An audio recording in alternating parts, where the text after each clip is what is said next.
Some of you may have noticed that in the last few days, I've come off as a bit distant and depressed.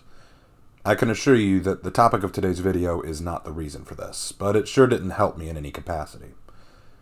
Today I have the tragic misfortune of talking about the death of one of my favorite superheroes of all time, Batman.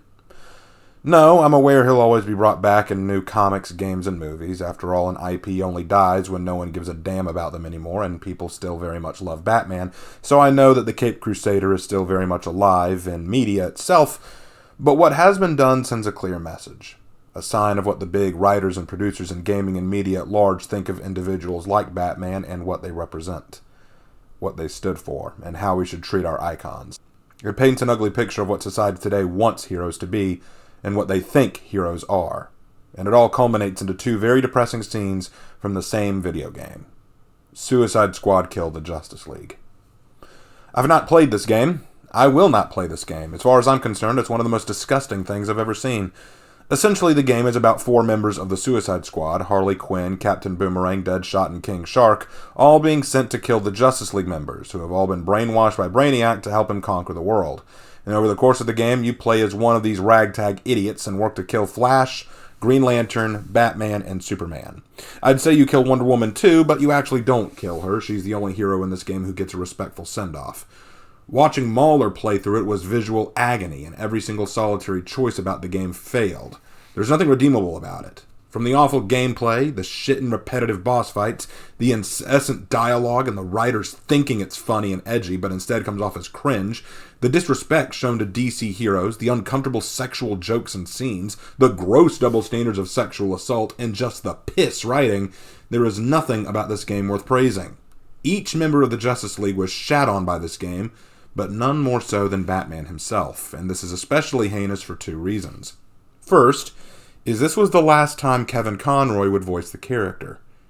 Kevin Conroy is regarded as the voice of Batman, who played him in the animated series as well as the Arkham games. This was his final Batman role before his tragic death. And second, this game is a sequel to the Arkham franchise. Yes, this Batman in this game is the same one we played as in the three major Arkham series games. And they treated him like this. But how bad was it really? How awful of a send-off was this scene? Many of you may already know how the scene plays out, but for those of you who don't, kindly brace yourself. In this video, we're going to react to the death of Batman in the Suicide Squad game, and I'll be breaking it down point for point. And after that, we'll talk about how the game says farewell to Conroy and whether it's justified. So let's start. And normally, I would change my avatar for fun in these videos, but I can't today. Not for this. Our scene opens after Batman has been defeated and is being taken out for his execution.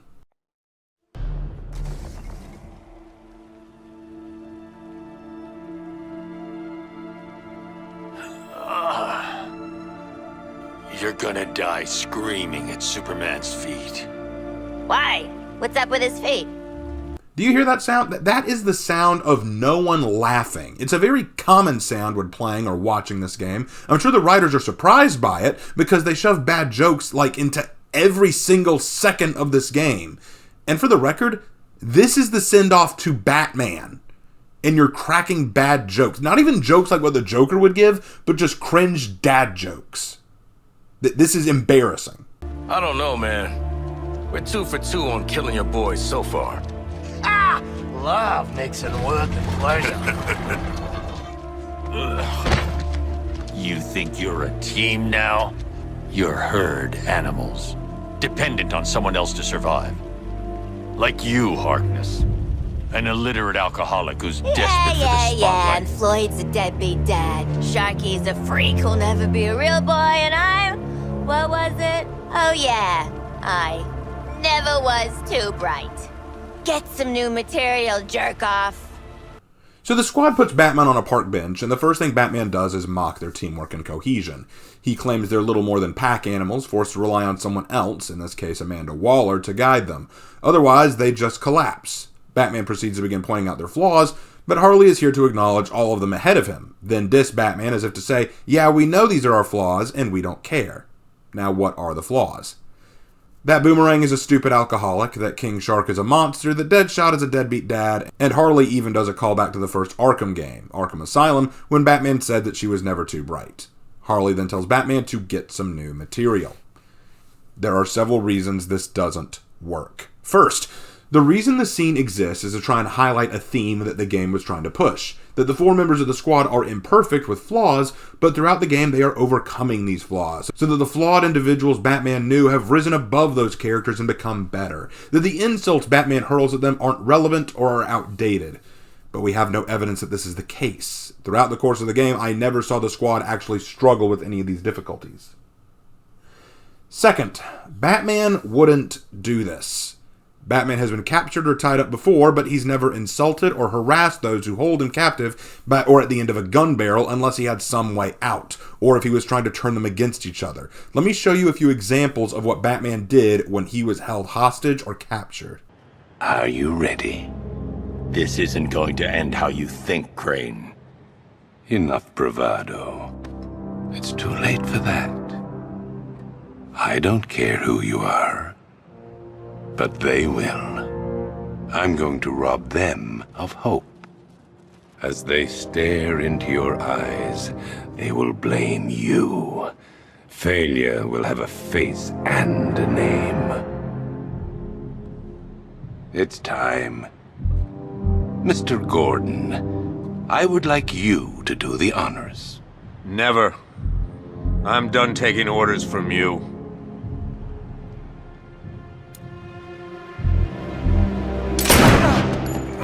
You bastard!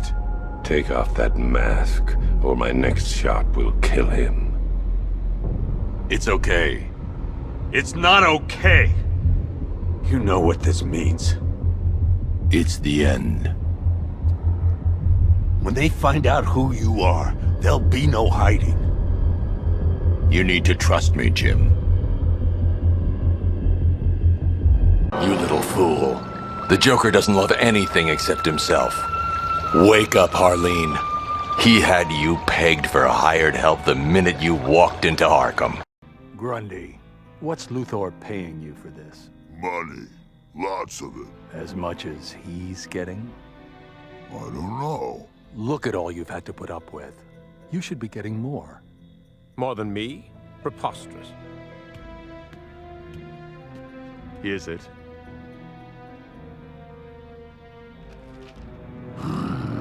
My research opened whole new worlds. There was so much to do. But so little funding. You know about that. You didn't have enough for research subjects, so you used yourself. And now I'm a freak. That's not what I see. I see someone who was willing to give up everything for a cause she believed in. How do you know so much about me? Let's just say cats aren't the only ones who are curious. Too much curiosity can be dangerous. Maybe I like danger. Do you? Try me. Note how Batman only speaks at key moments, or when spoken to. When he does taunt, it's not to belittle his foe, it's often to convince them to change their minds, change their ways, or help him. In this case, Batman has no reason to taunt or to belittle. It doesn't help him. And third, this attitude Batman is presenting is a caricature of what the writers think he represents. He comes off as less of a stoic hero and more of a cold and abusive parental or authority figure. He embodies a symbol not of justice but of ridicule and authority. You could argue that it's the brainwashing that's doing this to him, but we saw how the brainwashing impacted Flash and Green Lantern and their personalities. They were pretty much the same, just turned a little darker. Consider this. In any of the Arkham games, did he ever dress down his enemies in front of them? Even when he had the upper hand, did he do this? With Joker dying and choking at his feet, Batman showed sympathy. When Poison Ivy died in his arms, he had a moment of silence. Batman was a master of getting across points without speaking. The only time I can ever think of him dressing down his opponents was when he beat Scarecrow in Arkham Knight, and even then all he said was, "What's wrong? Scared?"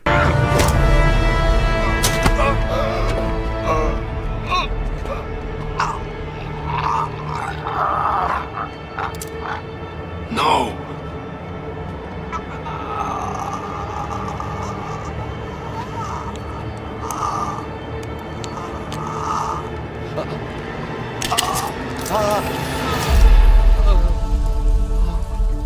What's wrong? scared.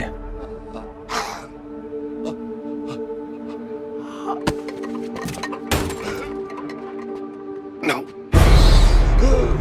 Which was mocking Scarecrow's own methods of causing harm. But why would the writers want to write him like this? To make Harley and the squad look better, look more held together, and to make Batman look wrong, look abusive, look stupid. You know, Joker used to be real good at hurting people with words. But you, boop. Even when you're evil, you're still too good. This line could have been something the game explored. One of the most fascinating things about Batman is his extraordinary willpower. What if there was something in him, some stronger will that helped him resist Brainiac to a degree? Maybe that's why he couldn't bring himself to kill the squad earlier. Maybe there were moments he even resisted long enough to give them the plans or contingency strategies the squad would need to beat him in the Justice League. Maybe in a roundabout way, evil Batman was just too filled with his sense of justice to allow himself to destroy the world. Maybe in a moment of lucidity, Batman could tell the squad, "You four have never impressed me, but you have the chance to prove me wrong." And in this, maybe in these last moments, Harley could say, "You know something, Bats? We were only able to do any of this because of you.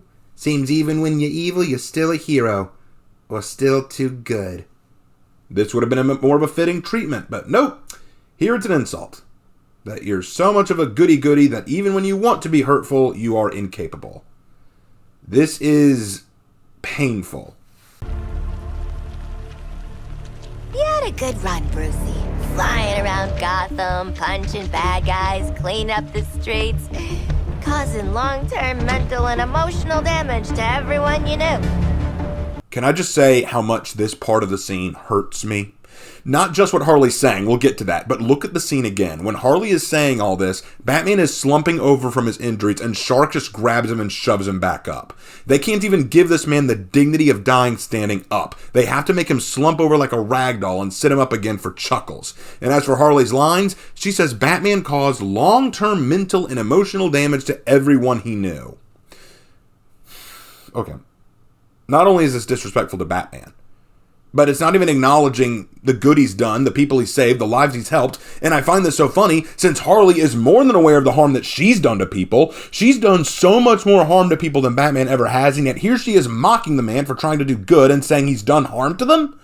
Now, some of you might say, but that's her character, Raven. She's supposed to not like Batman. Okay, I would agree with that. But I would remind you that she gave Wonder Woman a respectful goodbye when she died, and she doesn't even know Wonder Woman. She will also say in just a moment that she is a bad guy and therefore is well aware of her own flaws and wickedness, which means these lines are not meant to actually analyze Batman, but just to rip him apart, to dress him down and abuse him. And remember folks, whether you agree with what Harley says or not, you have to play her. See, that's the big thing about this. If this was a game where you played as Batman and this was where Batman was captured and being held and this was Harley talking, that'd be one thing. But keep in mind, Harley and this group are the characters you play as. This is you talking down to Batman. This is you tearing him down. The game developers, the game writers have made it so you, the player, are the one who not only beat Batman, but now, as a consequence, get to tear him a new one. Get to rip him apart. Get to drag him down, undress this man, and basically shove all of the shame and guilt upon him. It is despicable. It's our turn now. After all we've been through. Bet you didn't think it'd be me at the end, huh, Bats? No, you know what? I'll grant you that. No one thought it'd be you in the end, Harley. In fact, it seems unbelievably inappropriate and insulting that Batman doesn't die saving lives. He doesn't die maybe finally happy and fulfilled. He doesn't die in a noble final act of self-sacrifice. No, he doesn't die giving some last words of encouragement to the world. No, none of that. He dies at the hands of Harley Quinn, dressing him down and abusing him emotionally. But does Batman have any final meaningful words to share? I mean, these are his last moments. What are the last words of Kevin Conroy's Batman? Are we done with your bad stand-up routine?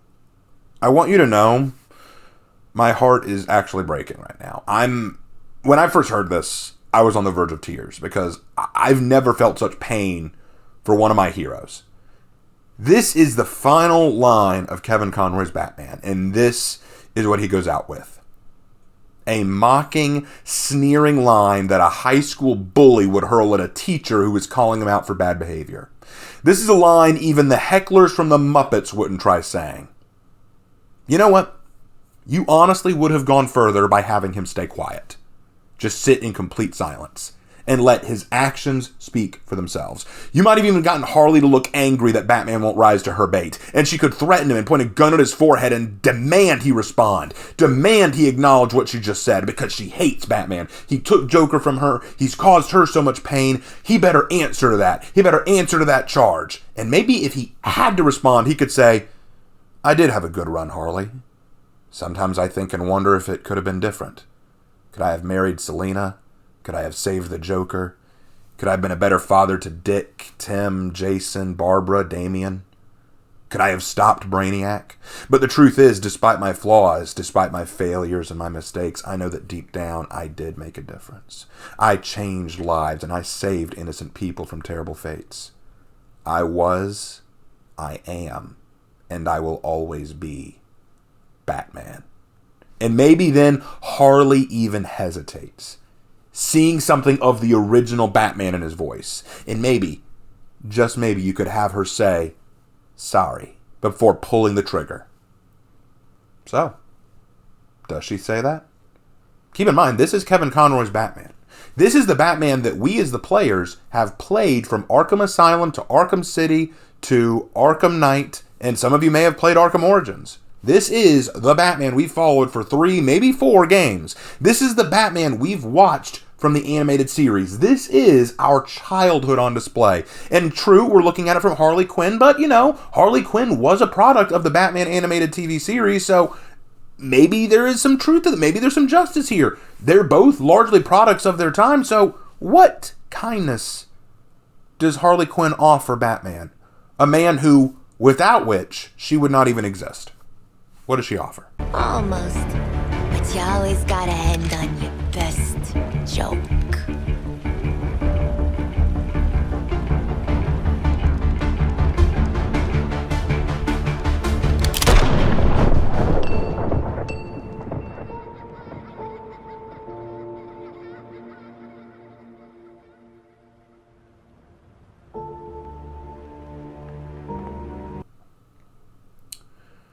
And the look on her face says it all. Not a shred of emotion. Not joy and happiness at finally killing her one big enemy. Not somber sadness at the realization she had to put down one of the world's greatest heroes. Not anger at the fact that she couldn't have tortured him longer or made him feel even worse. Not confusion at the bewilderment that it was that easy. Not even shock and surprise at the fact that she actually did what Joker couldn't do. No response. No emotion in her face. Dead set emptiness. Because that, ladies and gentlemen, is what this game did to heroes and writing in general. Strong women characters like Harley aren't allowed to show emotion at these kind of scenes. These kind of scenes shouldn't be emotional because the writers don't know what she should feel. They are so aware that this is a mean-spirited slap in the face to Batman, they don't even know what to write. They don't know what to have her say. They don't know what to have her do. Do they make her happy? What we don't know. Do we make her sad, angry, depressed? What do we make her? We don't know. We are well aware that what we've done here is an absolute insult. So rather than give her an emotional response to this, let's just have her be blank staring at it. Not even an acknowledgement of who she killed or what it means that she just did that. This is the most disrespectful death I could imagine for Batman. The most unbelievably cold, unfeeling, and disgusting way to send off a legend. I actually had to walk away from the screen when I saw this. I couldn't have been more angry and hurt if I tried. And some of you may be saying, Raven, why are you getting so emotional over what is a game? If you actually have to ask that, then I ask you, what did you grow up with? See, Batman was a hero to me. He inspired me as a kid. I wanted to be like Batman. I wanted to be like the Caped Crusader, fighting crime, saving lives. I wanted to, even though I didn't have superpowers in real life, I thought, having intelligence, wit, perseverance, willpower, I thought these things made a great hero. Standing up to adversity, standing up to difficulty, standing up to the bullies and the evil people out there. You know, making a difference in other people's lives, no matter how small it was. Using what limited resources you had to do good in this world. And that inspired me to write my own superheroes and my own stories. And here we are. The last scene of Kevin Conroy's Batman. The Batman I grew up with. And they send him out with so little care that even the girl who kills him can't even be bothered to show emotion.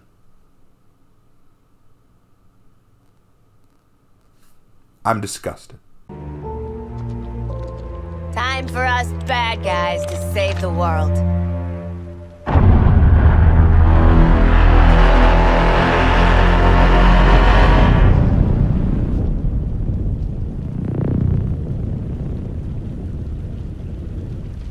Hell of a bat signal.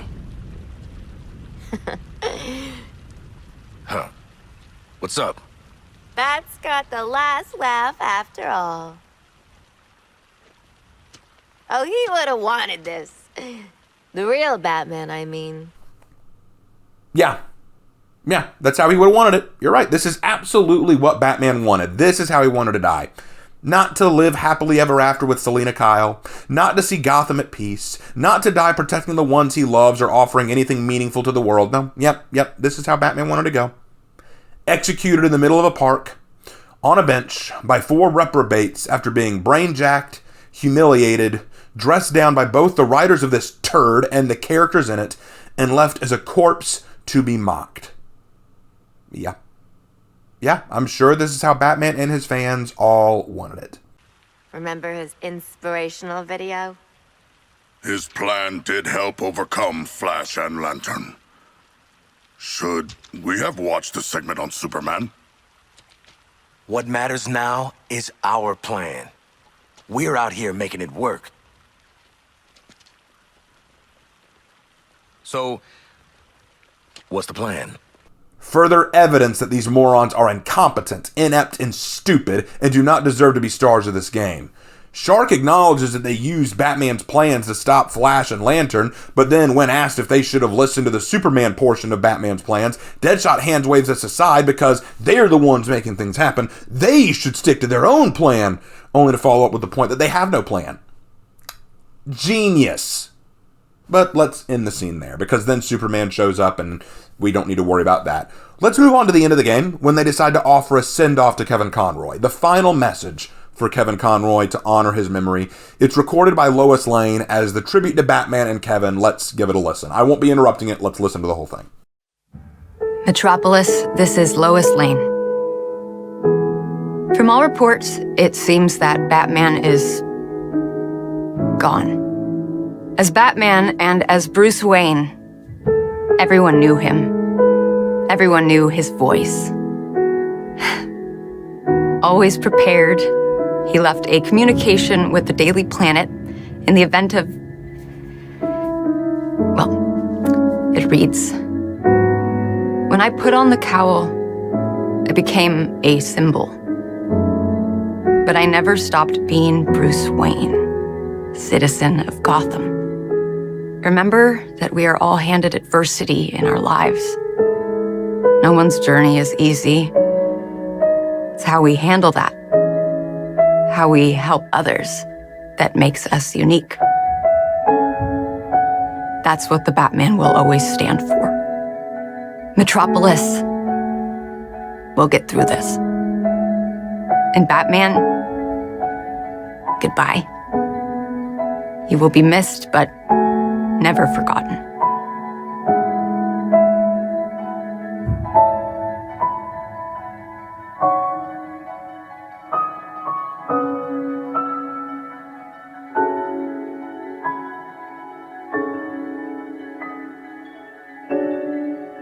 You know, I find this whole clip sweet, but pitiful. Oh, the somber music sounds nice. The visual of Batman mimicking the iconic animated series pose is also nice, and Lois's voice actress does a decent read, but there are 3 issues that I take with this. 3 very important issues. Number 1, why is it Lois? Why is Lois Lane giving Batman's eulogy?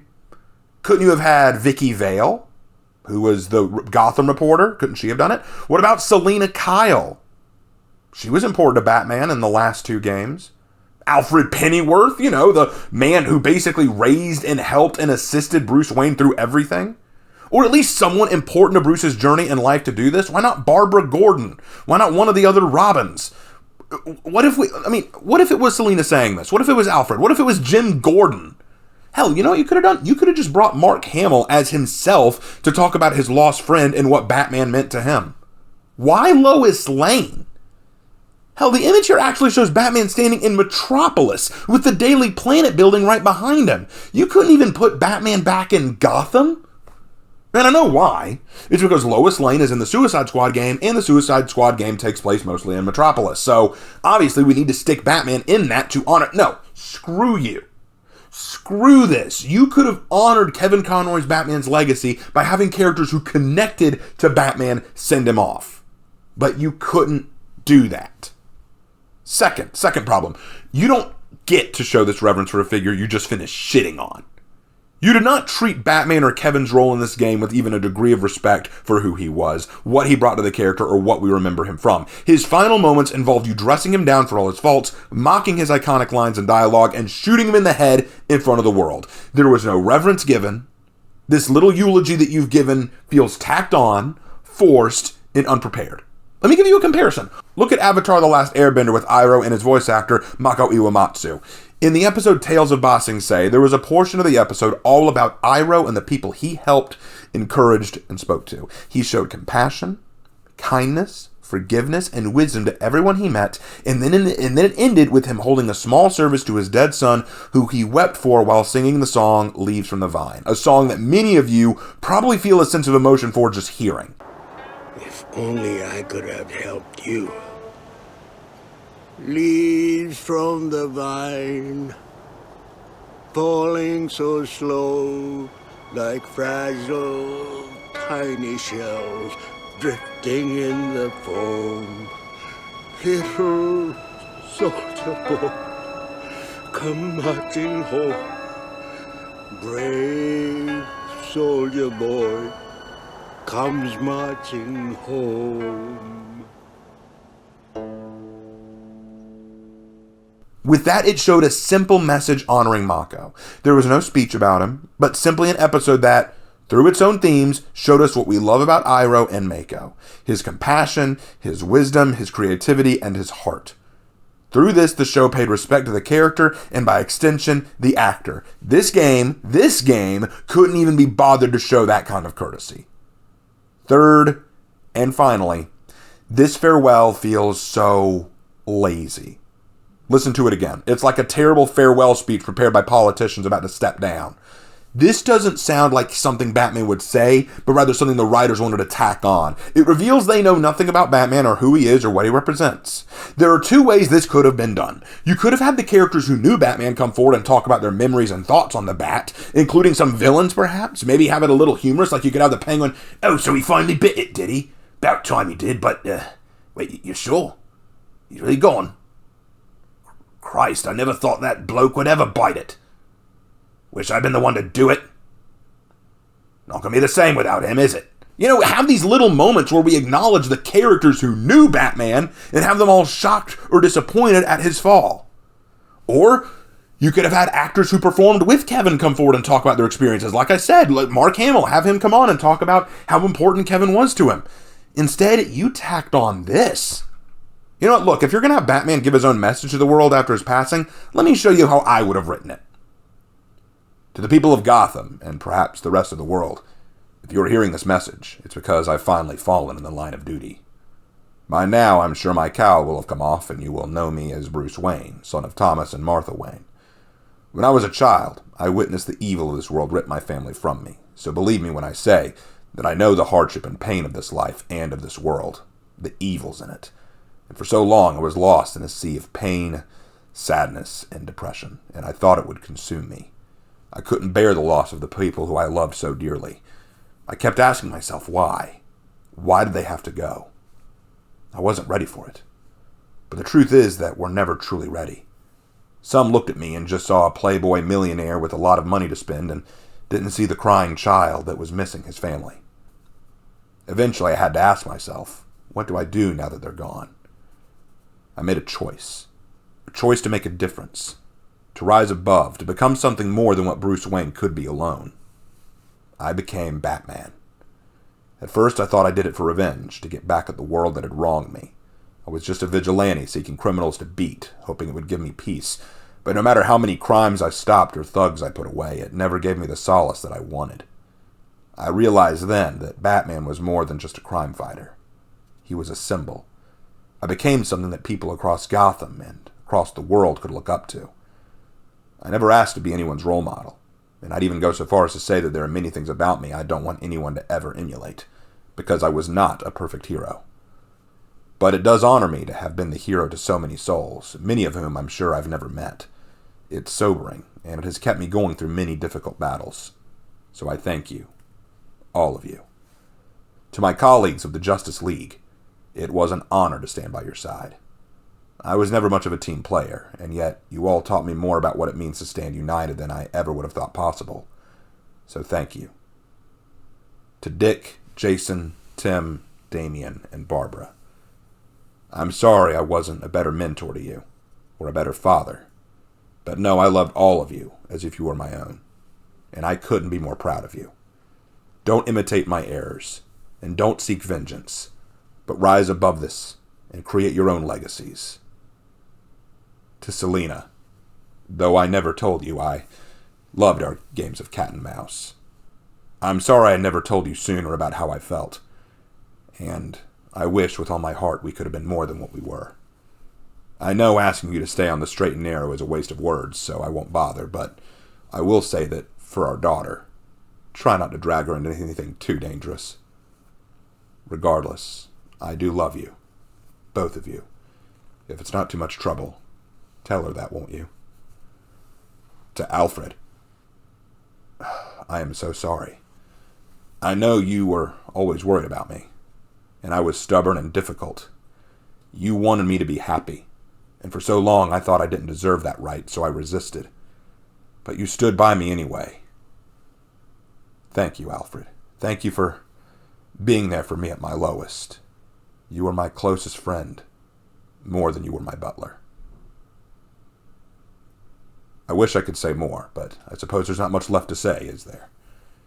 In the years to come, some will remember me as Bruce Wayne, son of Thomas and Martha Wayne. But that's not all that I am. I am vengeance. I am the night. I am Batman.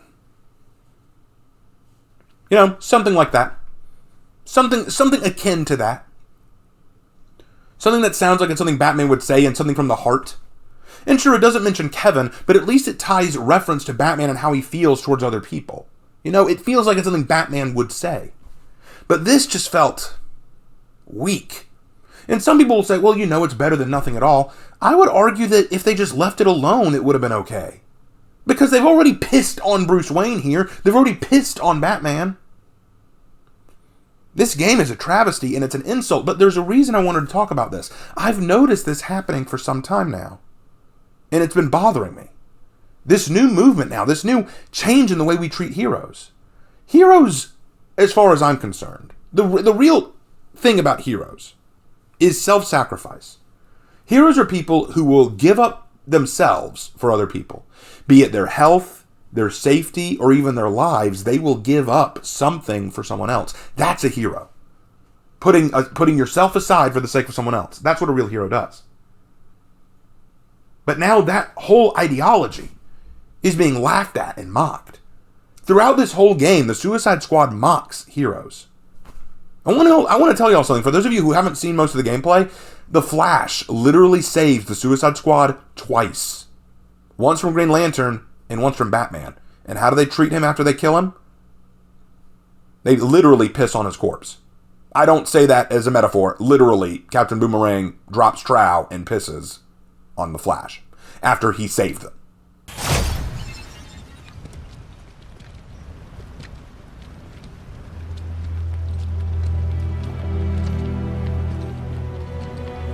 And so the Flash has expired.